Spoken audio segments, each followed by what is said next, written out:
Hey there, chatters. I'm Nat. And I'm Kat, and welcome to the Crime Chat. I am your forensic femme fatale on location, and Natalie is your true crime addict connoisseur. We're just two normal girls who are obsessed with dark crimes, evil minds, and occasionally the unknown. And here is your disclaimer, chatters. The following Crime Chat contains adult content and descriptions of spooky and mysterious, violent scenarios today, so your listener discretion is advised.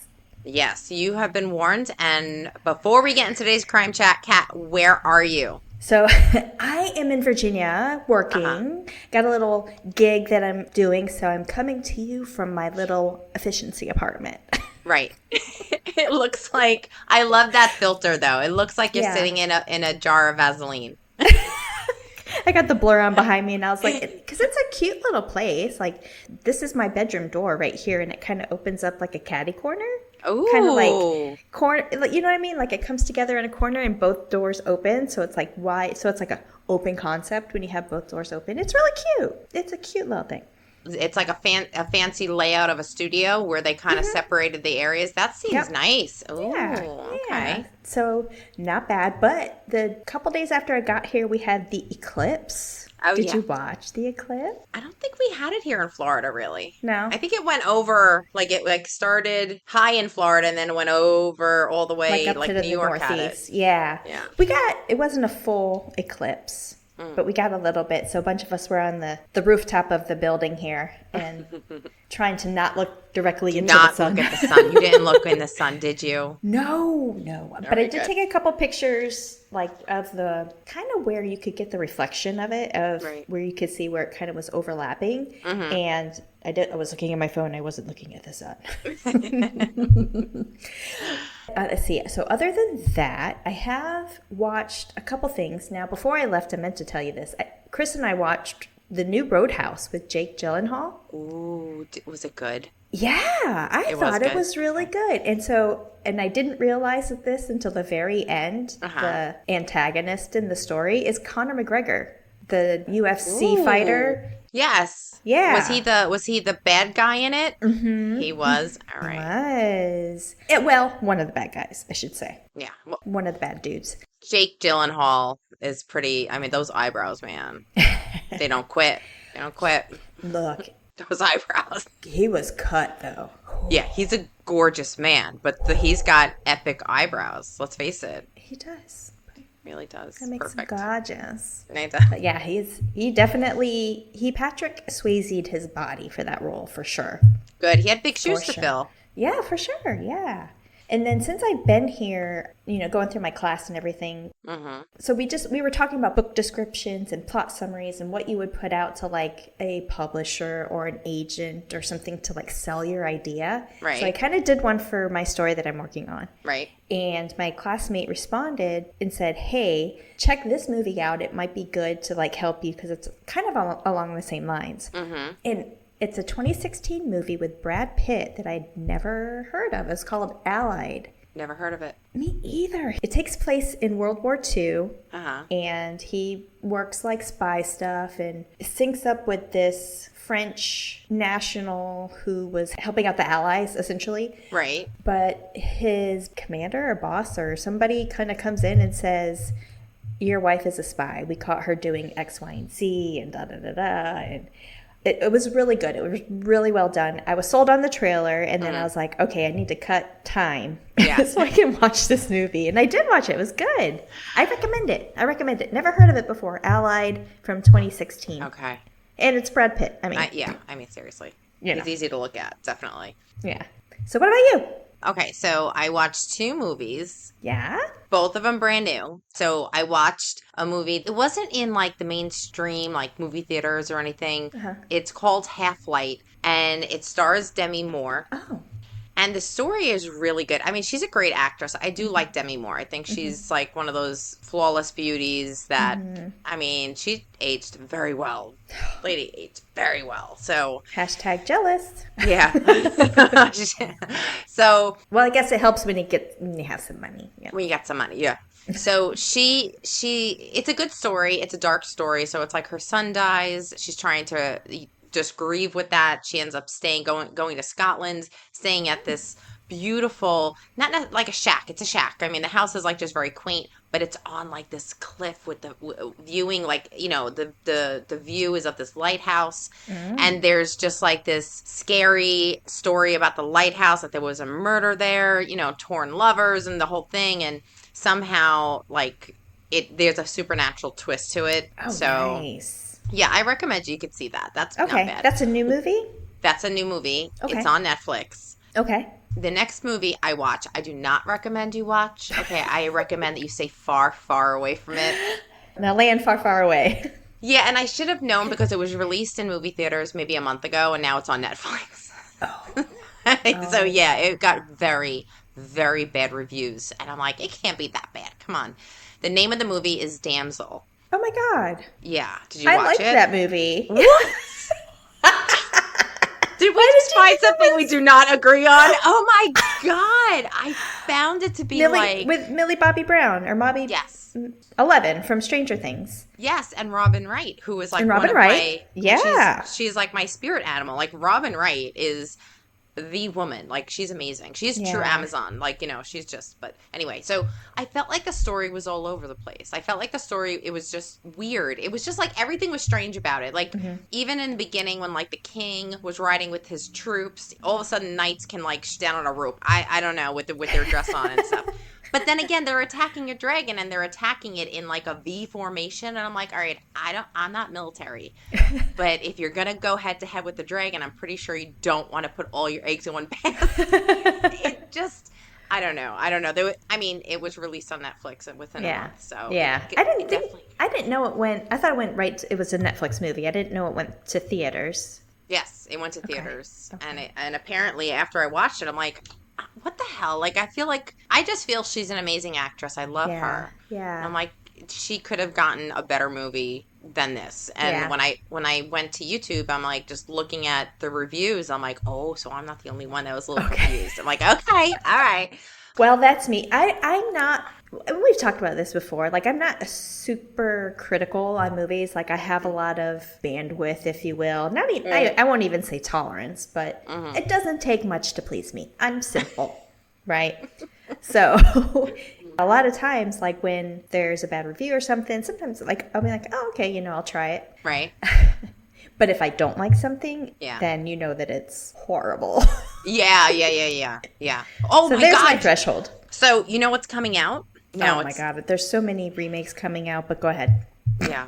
No, this isn't a remake. Oh, but good. I know it's not your favorite person, but there's a new Joker coming out. Oh, you know what? I did see the previews for that. It's a musical. Really? I It's a didn't see musical. that part. So I saw the trailers and stuff pop up. I watched it just a little bit with Joaquin Phoenix and Lady Lady Gaga. Gaga. Yeah, that plays Harley Quinn. Who I feel Harley Quinn needs to be. I feel like when they picked Lady Gaga for this role, I'm like, perfect. Yeah. Because she's talented, she's charismatic, but she's got that grit to her. Yeah. Where you can see her getting like you could see she's going to be able to take that character to a very dark place, and I'm here for the ride. I'm here Yeah. for it. I think she's a very talented person. And I think like although I was fine with the other actress that Margot Robbie, whatever. Margot Robbie. I think she's an amazing actress. I just feel like although she was a good Harley Quinn, I felt like her depiction of Harley Quinn was more like glam girl, where Lady Gaga is going to be a psychopath. Like she's going to bring it to a different. I don't know. So I'm interested into seeing that one. And she's a great actress, Lady Gaga. She is. Yeah. She is. She's a talented girl. She's from Staten Island. Hey. Yeah. Oh, So man. There you go. Oh, there you go. But another update. So you told me last week about a shout out we got because we're fans of the Wine and Crime. Yes. and you wrote in. I did. So they do a once a month. They call the GAC, right? Gossip at the Corpse Cart. And it's talking about odd obituaries, crazy headlines. And then they do like these people writing confessions and that kind of thing. Yeah. So I was listening to the latest GAC when I was driving up here.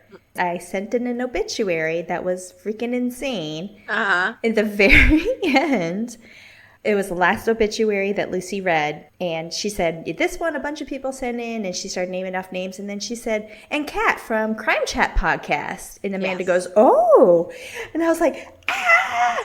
Yes, and it's so nice that they gave us a shout out. I mean, that's Absolutely. really, really cool. We love them. Yeah. So And thank you, ladies. I think I've been, I don't want to say trolling, but I think I've been poking them a lot. So maybe they know who we are now. But Yes. we do love some Wine and Crime, some Lucy and Amanda. So Yes, and my favorite gossip at the corpse cart story yeah. was one that they did about 3 years ago, and it was about the psychiatrist who passed away, but he wrote his own obituary. Yeah. He wrote his own one, and he wasn't a psychiatrist. They actually made a mistake at the school with his degree. Uh-huh. He took it, never told them about the mistake, and he had a very successful career as a psychiatrist, and he had this But he degree. wasn't. And his obituary had his confession saying, "Hey, I never went to school Guess for it, but I had what? this. Had this amazing." So, yeah, it's interesting. Those are so good. And then there's some confessions that are just like, They're off the that's wall. crazy. They're off the wall. All right. So, well, before we get into your story today, I have no idea what it's about. Oh, I did not. it's gonna be an interesting one. Okay. Yeah. We're gonna you throw told some me that. theories out there. Ooh, I love theories. We chat, you decide. So Okay. All right. Well, you asked me for a very particular, you had a particular request. You were like, okay, Natalie, I need you to go back on where the term Ripper came from, or like the origins of Ripper. And I'm like, okay, let me go do that.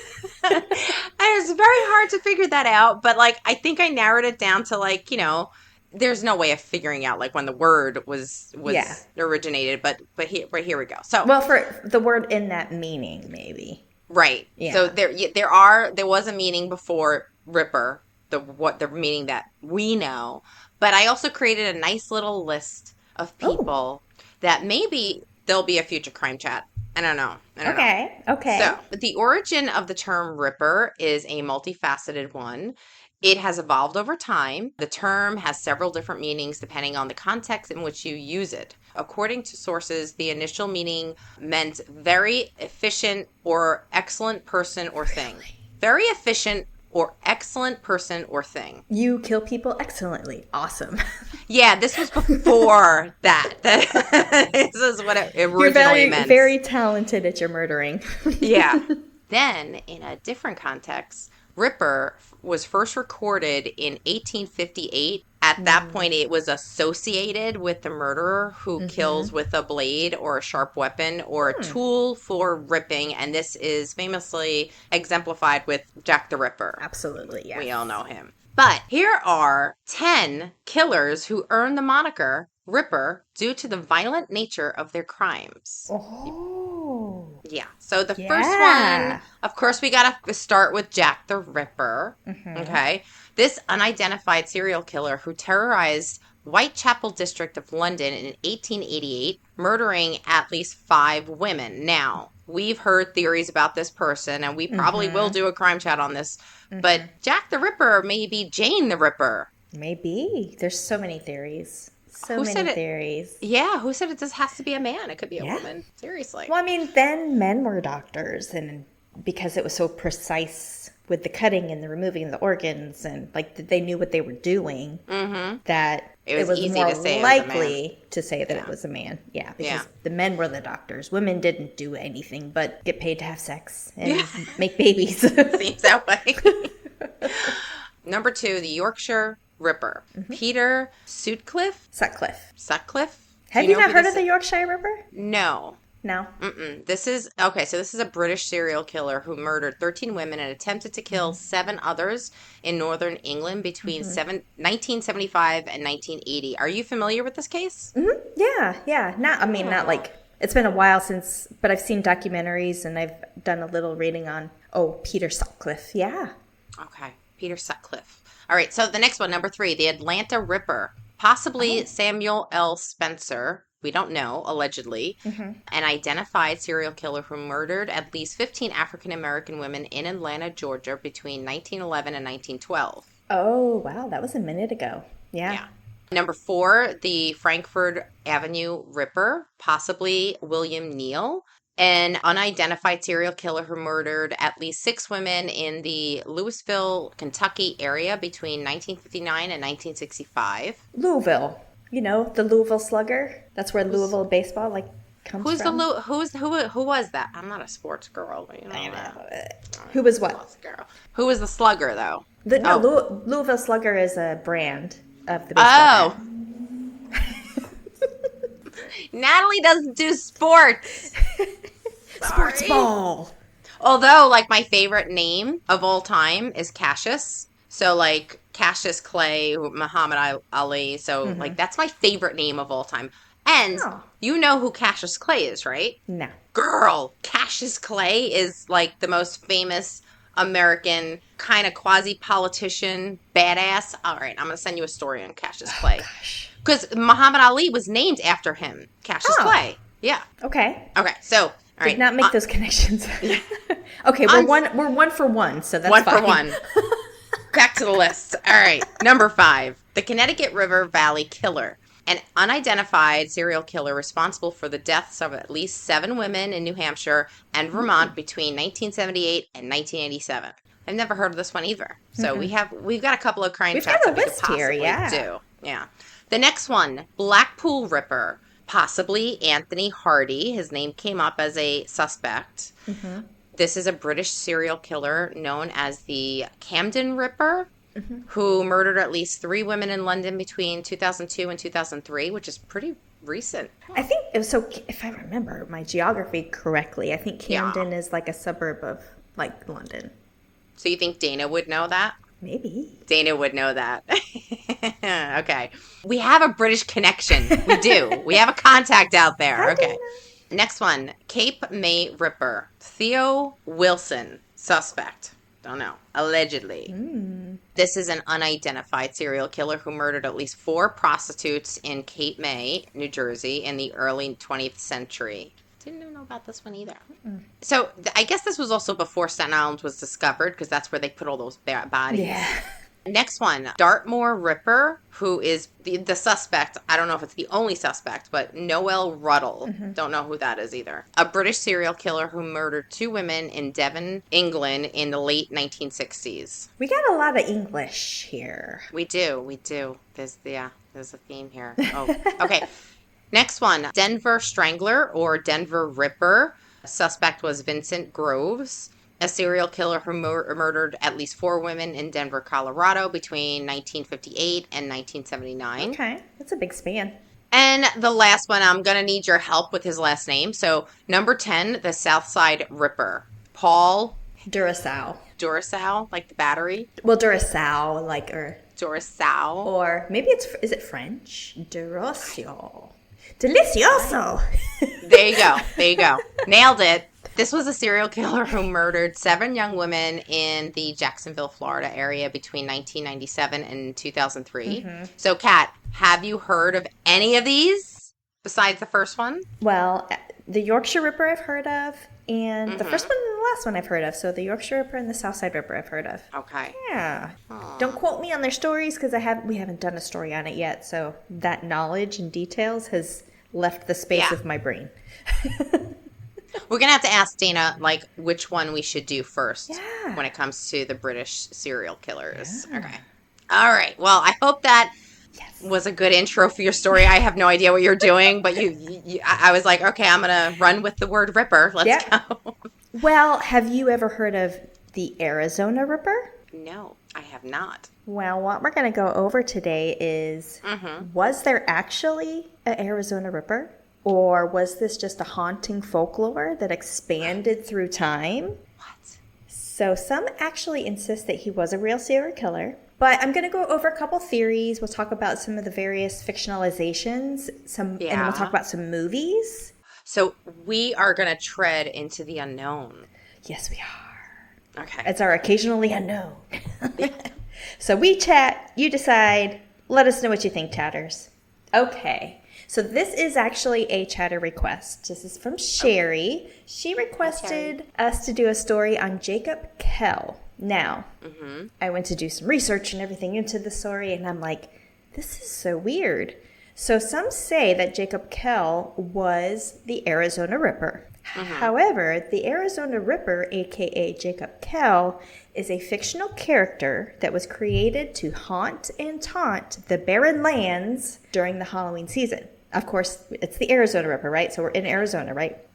The Nest is a haunted house that unveiled the world's first integration of social media and scare tactics for a personalized, unnerving experience. Now, this sounds thrilling, and I would absolutely love to do this. We need to vacation there. Yeah. Well, picture this. Okay. Close your eyes. Picture yourself here. And imagine you're walking through the Nest's 50,000 square feet. You come across a tombstone with your name on it. Then zombies, clowns, Love it. bloody butchers, Jacob Kell himself calling you by name. And this is just before a newscast is playing on the television outside of Jacob Kell's kitchen that lists you as his latest victim. Is this a real thing? This is a real Haunted house, yes. But we're going to get to it. Okay. So are you there? Are you in the Nest right now? I love it. Yes. Okay. I'm booking my flight to get here. Well, as you enter the Nest, you're surrounded by a pitch black, narrow hallway that's about a half a mile long, so freaking huge, with spooky scares. They're just sitting there waiting for you to come in. There are 3D visions, so there's like, you can wear the 3D glasses and there'll be things that come out of you. It's complete sensory overload, twisting colors, moving floors, and more fucking clowns. Wow. This is when you would move to Jacob Kell's barn house, through a maze and a zombie cemetery, and then you'll have a brush yourself with Jacob Kell in the middle of his slaughter room. How does that sound? Exhilarating. I know.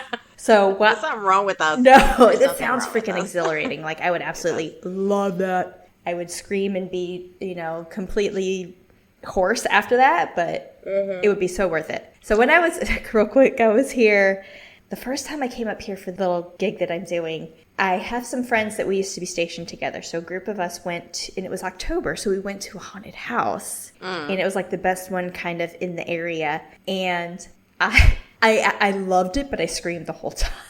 Did you? And I haven't been to a haunted house in so many years. I went to Halloween Horror Nights, God, I don't know, like 10 years ago, 12 years ago maybe.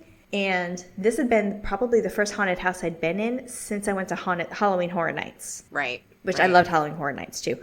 But it was a 3D experience, the neon lights. It was kind of like the same thing, like the sensory overload. It wasn't personalized with like your social media or your name and all that stuff like the Nest, it seems like it's doing.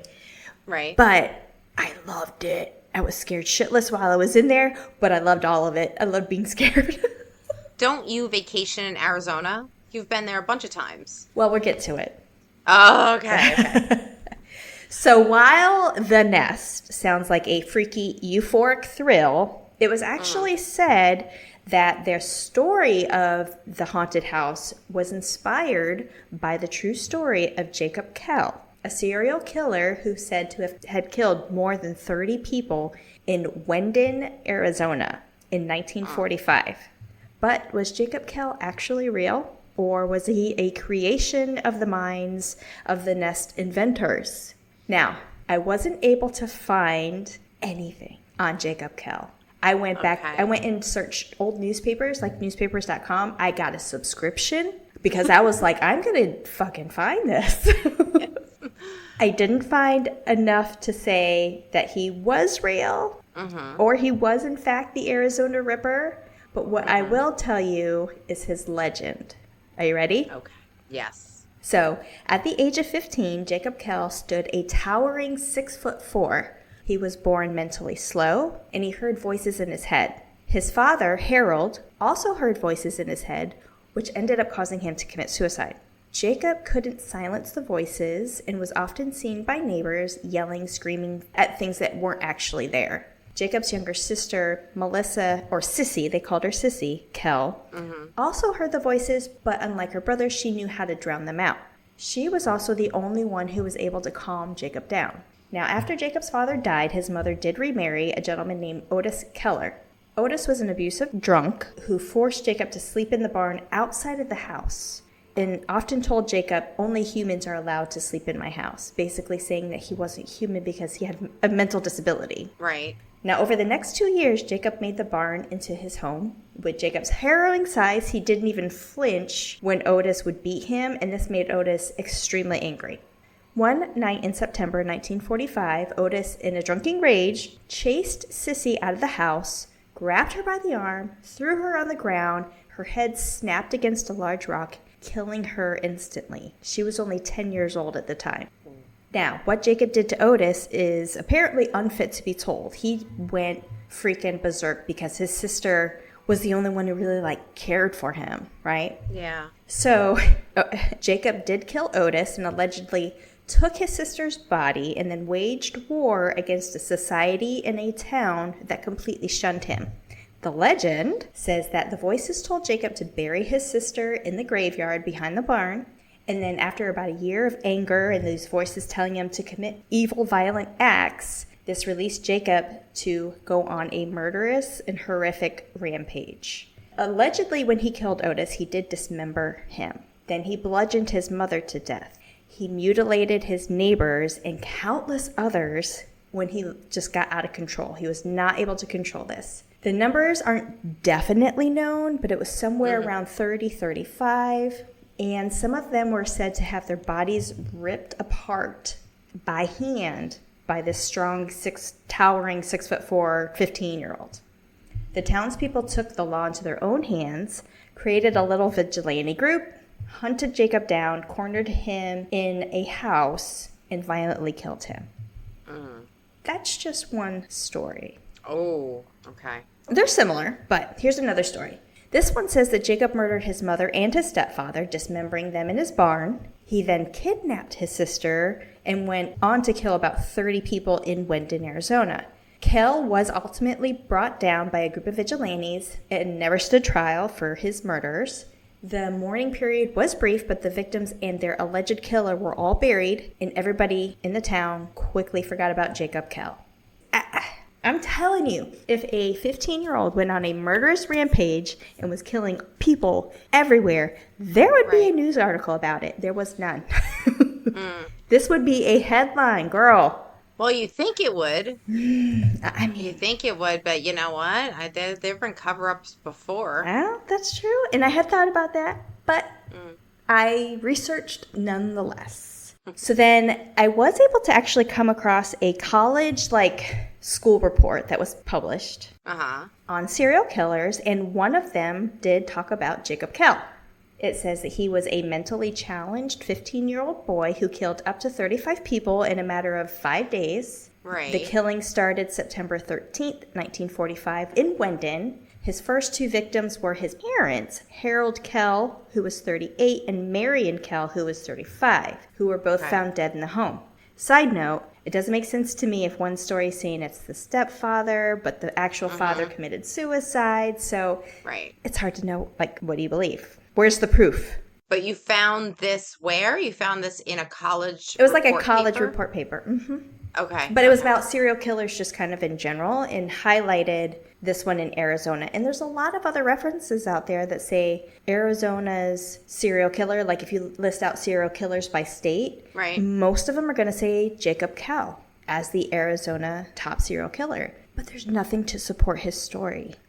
It's just not there. Anyway, we chat, you decide. So Jacob was said to have killed, going back to the report, after he killed his father and his mother, which doesn't make sense. Some of them saying it was his stepfather, some say it was, if his father actually committed suicide, I don't know. So after he killed his parents, he was said to have killed 7 additional people on the same day of September 13th, 1945. On the morning of September 14th, 2 additional victims were found dead alongside a local highway. By September 18th, 1945, Jacob barricaded himself inside the McCarty home after murdering the entire McCarty family. McCarty, I'm not sure how to say that. Jacob was found by a posse of townspeople wanting vengeance, which included high-status people in the town, ranchers, and the local sheriff. Supposedly, Jacob Kell was then killed by multiple gunshots by the vigilantes, kind of all shooting into the home at the same time. So, with these varying stories, to me, Kind of mentioned already, the dates are a little off. One said it was a year later. The names, was it his father? Was it his stepfather? Right. This one, I mean, like I said, I searched old newspapers. It would be a hell of a headline. It would be a hell of a story. I just couldn't find it. Could it be a small town covering it up because the sheriff got involved with this vigilante or this, I mean, and it's possible. That's something that I had thought about too, but it's got to be in a record somewhere. I couldn't even find a record of birth or death of Jacob Kell or his sister or his parents. Okay. So I was looking for, birth certificates, death certificates, the McCady family. I couldn't find anybody with the McCady family that was born dead in that area, which is the thing, right? Right. So despite the uncertainty of what actually had happened, if in fact that it did happen, it is a gruesome story and a tale that scare seekers would welcome with open arms. Yep. So the nest, we'll talk about that for a second, supposedly is a replica of the Kell home and is said to have been an exact copy down to each room, even with authentic photographs. The nest has been haunting guests around the valley in the Phoenix area from Avondale, Queen Creek, and Chandler since about 2008. The nest is said to have been part also of Rob Zombie's Great American Nightmare Attraction at one point. I want to say that was 2012. Yeah. And then a place called Rawhide Western Town and Event Center. They held it, and basically Rawhide offers any kind of events, outside events, inside events that encompass. They have 160 acres to do all of these things on. Beautiful, Sonoran desert. But apparently they did host the nest at one point during one Halloween season. And I'm sorry to report, I don't think that the nest exists anymore. What? The last thing I could find about it was from 2015. So chatters, if you know if the nest is still buzzing, let us know. So the nest replicated Kell's home so authentically, and the story was so unique that movie makers approached Glenn Rhee and his co-producer Steve Koppelman and asked to make a movie based on their haunted house and the Jacob Kell story. Okay. The movie was titled Jacob, directed by Larry Wade Carroll, and stars Dylan Horn as Jacob and Grace Powell as Sissy. I don't know who those are.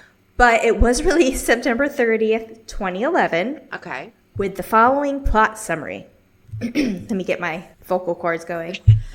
Lonely and disturbed, Jacob Kell loved his little sister more than anything on earth. When tragedy strikes, Jacob retaliates the only way he knows how. And anyone who crosses his path will know there is no limit to his brutal vengeance. After this, I'm going to the TV and I'm going to watch Jacob. I'm in it. The nest.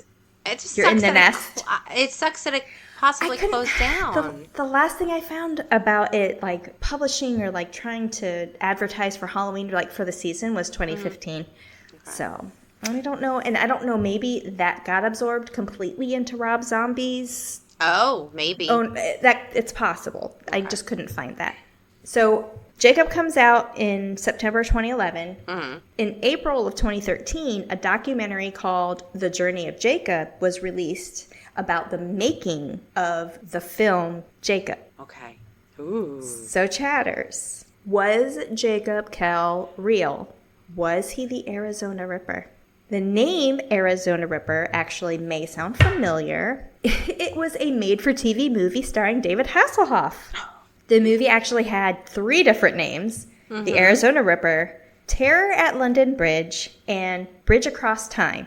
It aired as NBC's Movie of the Week, November 22nd, 1985. I was going to say it has to be in the 80s with Yes. Hasselhoff. Yes. So here's the synopsis. Voice on. Action. London Bridge, London, England, 1888. Jack the Ripper dies in the River Thames. London Bridge, Lake Havasu City, Arizona, 1985. The last original stone that used to rebuild the London Bridge is laid, and all the city is happy. But from that moment on, some strange murders start to happen. The policeman, Don Gregory, a.k.a. David Hasselhoff, has some suspects, but his ideas are quite strange. He considers a revived Jack the Ripper, but nobody believes him. Dun, dun, dun. Does he have like a cool black car? What was that? What was that show? The Knight Knight Rider. Rider. Knight Rider. Yeah, Okay. yeah. Knight Rider. So Lake Havasu City, we briefly talked about it when we were talking about London before because I had no idea that part of the London Bridge actually came I over. told you that. I know you did, but now I'm going to follow up with a lot more of it. Oh, okay.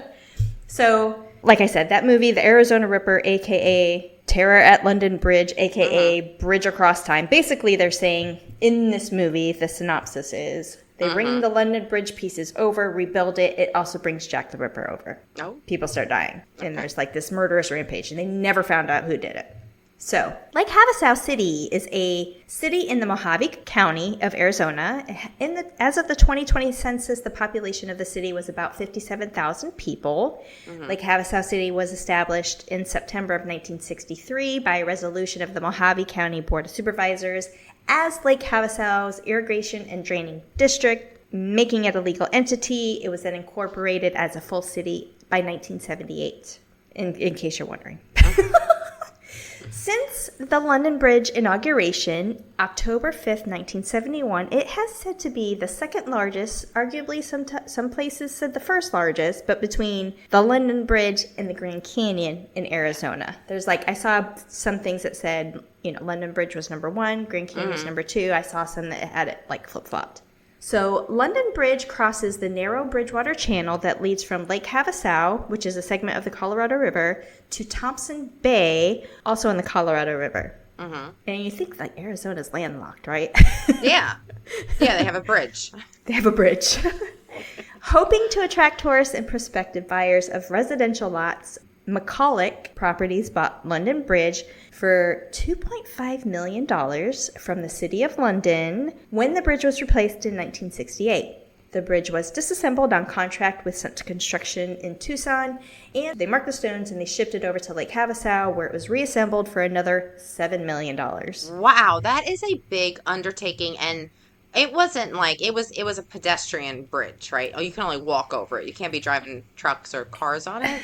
I think it is just a pedestrian. I've got pictures of it. I got pictures of it on the drive. Yeah, so it took 3 years to complete the bridge, but here's a couple of other interesting facts about the London Bridge and Lake Havasu that you might not know.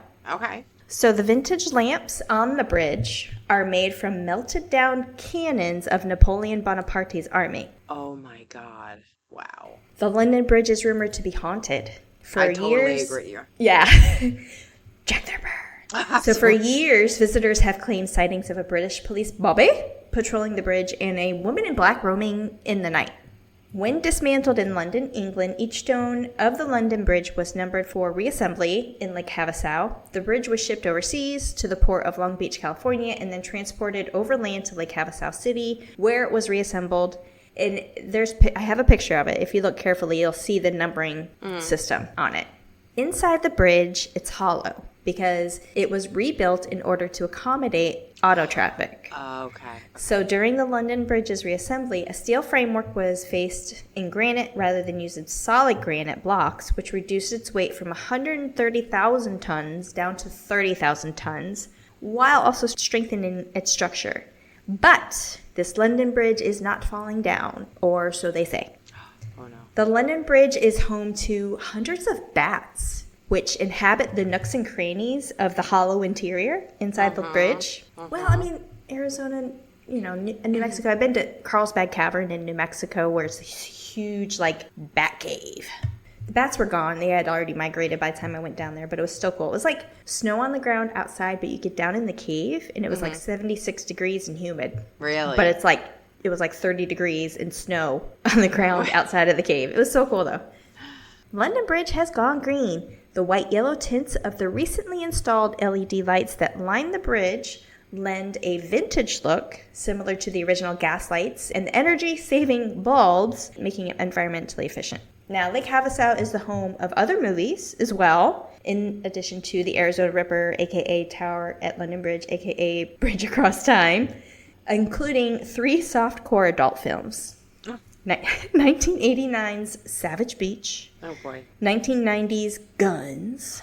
And 1992's Hard Hunted. Oh my God. So corny. In 1995, MTV featured Lake Havasu during its spring break. Remember, like, spring break with MTV, and that was that whole week long? It was just a huge party. I don't remember this one. Well, no, but just in general, like MTV, when they would yeah. do their... Yeah, so they did one in Lake Havasu one year in 1995. There is a 1971 heist movie called The Day of the Wolves. Never heard of this, but it sounds interesting. The storyline goes... A group of 6 thieves selected from different areas are sent a letter that promises them a minimum of $50,000 and includes a plane ticket. The letter instructs them to grow a beard, and after being given a blindfold ride from the airport, they arrived into a ghost town and meet with the boss. All of these quote-unquote wolves, the people who were blindfolded and brought in, are assigned a number, wear identical overalls, and instructed to never take off the gloves that they were given. They are only addressing each other by their numbers. In that way, if one is caught, he can't write out the others. Using this ghost town for training purposes, they develop their tactics to fleece the town. Ooh, that sounds interesting. Yeah, 1971. Yeah.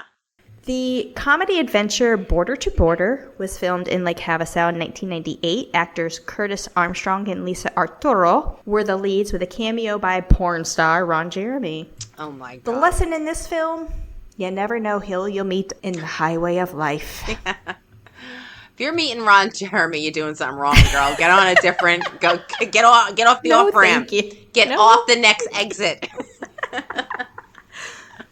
Piranha 3D was filmed at Lake Havasu in 2009. The city was called Lake Victoria on the film, and it was directed by Alexandre Aja, and starred Adam Scott, Elizabeth Shue, Kelly Brook, Richard Dreyfuss, Jerry O'Connell, Ving Rhames, and Christopher Lloyd. Oh, that's a good cast. I've heard of it, but I never realized it was such a hard-hitting cast. The film is a remake of the 1978 film Piranha. It debuted in Lake Havasu August 19th of 2010 and then was released nationally the following day. So, chatters. Was there, in fact, an Arizona Ripper? Was it Jacob Kell? Was it Jack the Ripper by means of the London Bridge carrying his evil spirit over? This is a head scratcher. This is a good one. This is a head scratcher. I love the ones that I'm sitting here and I have question marks and I gotta go. I want to see these movies. These movies are great. The movies sound really, really good. Yeah. Yeah, but isn't it crazy that somebody bought the London Bridge and brought it to America? Like, yeah, that's thinking it would bring, which I guess it did. I mean, if it's now like the number 1, maybe number 2 tourist attraction of the whole state, I mean, yeah. I'm shocked beautiful. that England sold it. Like, well, they were redoing their London Bridge. They could have put it someplace else. Yeah. But and they got money for it. They got, a couple mil for it. That's true. Oh my God. Oh, that was good. Thank you for doing that. I love the unknown. I love it. Love it. Love it. So, Sherry, I'm not sure if that's what you were looking for, hon, but that's what we got. Not a whole lot to Jacob Kell. I found it fascinating that his story is part of a haunted house, whether or not he was in a real serial killer or not. The story was pretty much the same. Mentally disabled 15-year-old whose sister is killed. He gets angry, goes on a rampage, and is eventually killed in the end. I wonder, it's a great story. I mean, it's got all the bells and the whistles. It's a head scratcher too at the end, but I wonder if the Nest is like now a traveling haunted house. Like that. I don't know. I was like, where is the Nest now? The Nest 2023, tried to see where it was last year. And it sounds more like an escape room because if you go to a haunted house, like in the Halloween Horror Nights, like that's mass produced. Like you're on a line for 2 hours and you're seeing the same thing over and over and over again. Yeah. If they're calling out your name and personalizing it, it seems more of an escape room where you pay for this hour. Yeah. You go in with your group or whatever, and the whole place is kind of like for you at that point. I've got some pictures I was able to find that's going to be on the Patreon that shows where it actually is personalized. Shows a tombstone with the actual person's date of birth and the day that they're there. Yeah. To show as a date of death. Wow. It's really neat. So, was there an Arizona Ripper? Was it Jacob Kell? Was Jacob Kell a fictional creation to Scare lovers was No. Arizona Ripper Jack the Ripper that was brought over by a spirit from the London Bridge. I believe that it was a massive cover-up. I think that's possible too. Massive cover-up. I think it's possible. It was the 40s, health care for mentally, disabled teenagers at the time. I mean, didn't exist. Women were getting locked Kennedys, up. The Kennedys, Women. The Rosemary Kennedy, Yes. the daughter of the Kennedys, Got a was in lobotomy. a mental institution. She got a lobotomy. Yeah. That's what they did. And I guess that's why the stepfather was making him, sleep in the barn. Right. Once women started complaining, they started locking us up. So, she's hysterical. She's hysterical. That's a second. So emotional. It was different understanding back then, and they would get what they would. I think they would prescribe women, even pregnant women back then, heavy drugs, and then also say with those drugs, just take it with a shot of whiskey. Yeah. They had no real understanding of. So yeah, I think this is a cover up. I mean, it's very well possibly could be. Mm-hmm. Yeah, it's a good story. Regardless, it's a great story. So, chatters, tell us what you think. Yes. Some people out there are, and I saw multiple things that said serial killer Jacob Kell killed his family after his sister was murdered and went on a rampage. It was, again, around 30 people, same area. Mm-hmm. But it was one of those stories that even though it was in a book, I saw the paragraph in the book, but it was just the same story that was repeated. Mm-hmm. From over and over and over again. So how much of it is actually true when there's just no evidence? Yeah. Ooh, that's good. But I would go into the nest. Let's go to the nest. Let's go. It's still there. Bring the nest back. Yeah. That sounds like a great. I want to do an escape room. I gotta do that. Me too. Still gotta do that. All right. Yeah, so do I. Well, thank you for doing that. I love it. I love the unknown. Love it. I'm gonna go. Very unknown. Very weird. Yeah, but now I got something to do because now I'm gonna go check out some of these movies right now. So, because we don't leave you hanging, chatters. For more information on this case, please check out After That Crime Chat, only available on Patreon. And let's give a shout out for Kat and her movie voice. What was that? Your movie like that? Coming Attraction voice? Yes. My creative writing class has really got my mind going. I'm all about screenplays and story concepts and making it work.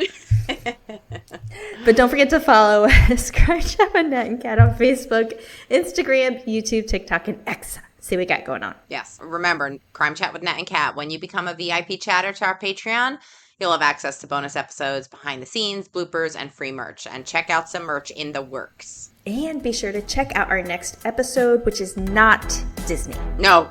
The mouse is done. The blood will flow again. Don't worry. The blood's coming back. No more fairy tales. None. I'm done. You don't want to miss it. We'll see you next time, chatters. Bye-bye. Bye.